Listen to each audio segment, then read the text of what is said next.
Hey there guys, welcome back to EverQuest Next Landmark. I've been playing this game pretty much all week. I've not been able to pull myself away from it. And oh god, it's not often that happens now.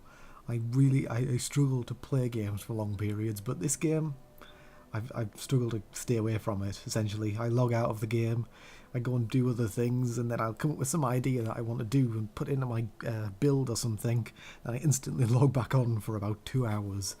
So yeah, it's crazy. But I thought I'd check out some of the tools and things that I've gotten since my last video and check out my new build, because for the first half of the week I wasn't able to really do much in terms of building because of the problems with the claims disappearing and all that. That's all been sorted now and the servers are pretty stable now. So I've had a lot of fun building out my dungeon and tower area. It's not much to look at, I'd say. It's kind of I really like the look of it. I kind of like the atmosphere. That's what I'm trying to go for, because I've had a lot of fun messing with the tools and trying to make things look organic and like you'd actually see something in a game. So it looks quite inconspicuous from the outside. It's just a plain old tower and it's just a little kind of tunnel going down. But then I want to kind of build it out so it's really interesting to look around and just get lost in an area and, you know, find little secret parts, because that's half the fun when I'm building stuff like this. I love adding in like secret areas and rooms and things. So yeah, it's great. Before I get into talking about how all the different tools work and what they do, I first want to talk about how to build a tower, because that was one of the things that really looked super complicated to me at first and like really time consuming to build something out like that. But then I found a few different techniques on the forums and it's absolutely the most simple thing you can do. One of the most simple structures you can make, because it's essentially using the copy paste tool a lot. So what you do is you just you'll get your base structure of the tower, so the circle of the tower with the smallest voxels. The tower that I built originally here isn't perfect. I could have done a little bit more to make it more rounded and get the detail of the rounded area out. Obviously you'll smooth it later on, so don't worry about how it's all blocky and everything. But once you've done that, you can copy paste it all the way around as well. If you just do one quarter first and then copy that quarter and paste it along, all that makes it really easy to do. And then once you've done that, you select the whole of the base of the tower, copy it, then just paste it above it, and then paste another one above, and then continue that further and further up, and then you've just built your tower, essentially. It's easy as that. And then all you have to do is get the smoothing tool out. I tend to use the circular smoothing tool to do this by pressing C, and then just go all the way around it. Or you can use the select tool by selecting the whole tower, and then make sure there's a gap between the edge of the selecting tool and the tower, because or else it doesn't really smooth it properly. And then you just select your smoothing tool and then keep clicking on the smoothing, like the selected area, to smooth it all out. Easy. And it's really as simple as that. And I was just amazed. It really shows off the power of some of these tools.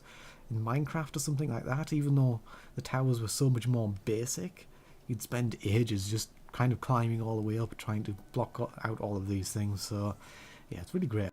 So now I want to talk a bit about the paint tool, because this is a tool that I really didn't realise how powerful it could be at first. I got it and I thought, oh, it's kind of cool. Essentially what it does is when you click on it, you can get a little square up, you select your material you want to paint on, and then you just start clicking on the boxes, the little voxels, and you can resize it to bigger or smaller if you want, and it will replace the textures on those voxels.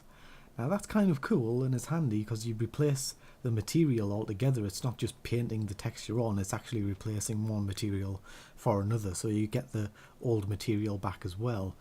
But really it's not so much of a paint tool, or it doesn't feel like that. But when you actually press C, which turns it into the sphere, then there's certain materials that really works well with it, because you can essentially paint grass on and you can make it look really organic, which is how I got my grass texture on my little kind of tunnel thing entrance. So I have so much fun with that. I've used it so much in this just to make it look really cool and like atmospheric in the dungeon area.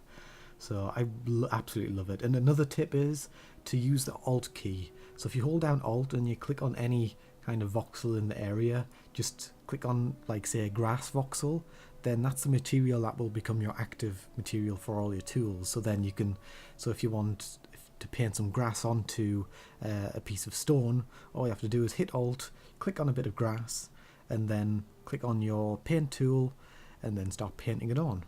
And there you have it. It's easy. It's easy as that. It's essentially like an eyedropper tool from Paint or Photoshop or something like that. So you can tell how much time they've took to think about these like really cool tools. Essentially the things that developers would be using, and it's just so intuitive being able to pick up all these little tips and things. And there's a lot to master about these tools. I think you kind of take a little bit to get the feel of them. At the start of the week I was like, oh, this is really cool, you can do some cool things with this, but it's kind of awkward. But now I'm like, this is really powerful, you can do so much with this, and essentially you can build so realistic looking buildings and dungeons and areas and towers and things that you would expect to see in an actual game. So I was really impressed by it, and I'm just continually impressed by it, essentially. And this is just alpha. Just imagine what they'll be doing later on down the line. They've mentioned being able to essentially do anything that the developers can do in making EverQuest Next the actual MMORPG. So if you want to make dungeons later on, you're going to be able to make them like proper dungeons, like with monsters and mobs and things, I'm guessing. One cool thing that I'd love to have is to be able to swap sound out as well. So because right now when I go into my dungeon area, it's kind of the jungly sort of noises. Sometimes it kind of switches depending on when I'm playing. For some reason it just it's a bit weird like that, but I like to be able to kind of add in cool sound effects like the water droplets and things like that to make it kind of more eerie. I also talked about using the select tool along with the smoothing tool.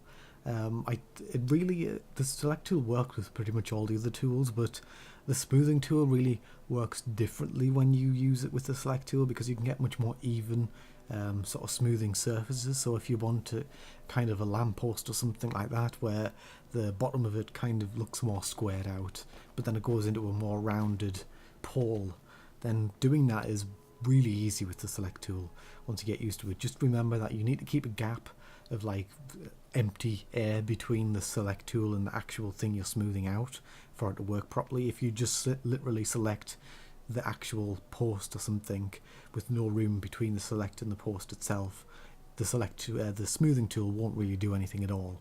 I just keep getting more and more impressed by this game, and we've not even had any real major content updates since the alpha was released. It's really impressive. I'm looking forward to seeing more kind of combat related stuff, guilds and things like that they've mentioned, and an actual economy. They've mentioned things like adding market stalls and things to your claims. It'd be awesome being able to set up a shop or something inside of a player-made city or something like that. God, the possibilities with this game are amazing. But if you're on the alpha as well and you want to come and see my claim, I am on Serenity on Tableland. It's a bit of a weird name, I don't know why they named it that. And I'm just north of the actual portal area, literally like less than a minute away from it. So it's easy enough to get to. Feel free to look around if you want. I will also probably be doing some streaming sometime today as well. If you want to drop by, feel free. I've not actually done any streaming before, so I don't know how it'll go. It might be terrible, but if you want, drop by. I don't mind. Ask questions or whatever you want. I'll probably be building my dungeon area out and doing stuff with that. It's over on twitch.tv/DocsPlayers, the same as my YouTube channel, so it's easy enough to find. And yeah, that is all for today, guys. Thank you for watching, and I'll see you all again very soon.